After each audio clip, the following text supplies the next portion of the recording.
So do you have any ideas on combating the GOP, who seem hell-bent on taking away funding for education and taking away our health care? How do you work with people who are so pitted against what we believe in as Democrats? Yeah, so first and foremost, I grew up in a town that was mostly Republican. I will say that's actually a strength of mine is just working with people of all different kinds. I don't know if it's because my dad's a social worker, so he always said, meet people where they're at. So, I've spent a lot of time, in nursing homes or preschools or, across the board in life, just working with people, whether, they agreed with things that I agreed with or not. I think that's a strength of mine, just as a person. I will say that we do live in an extraordinary time, Dylan.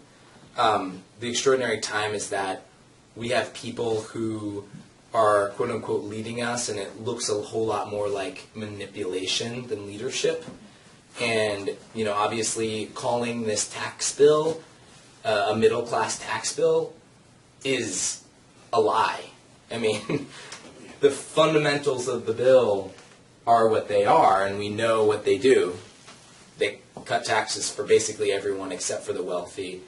In the next 2 years, our taxes might be cut, but long term, it's literally maybe the biggest transfer of wealth in human history, if you actually look at it.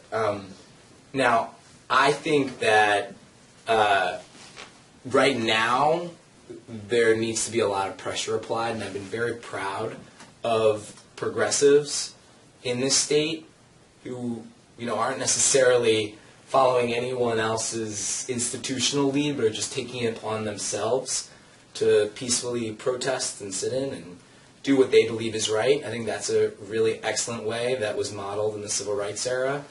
I think that we need to figure out from within the Democratic Party how to find real leadership that isn't worried about gaming the system, as we've come to find, or isn't worried about honestly appealing to their corporate fundraisers. I think that's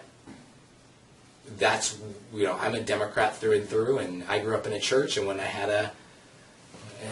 my church had a bad minister, I didn't say to my church, "Oh, I'm leaving. I'm ditching my community." My family stayed in that church, and my family still goes to that church, and that's the way I look at our party, and that's the way I look at our government. Is like we have bad leadership right now, and it's about us sticking with it, standing together as Democrats, and asking for what is possible as a party, and that's why we're stepping forward. So I believe that through that.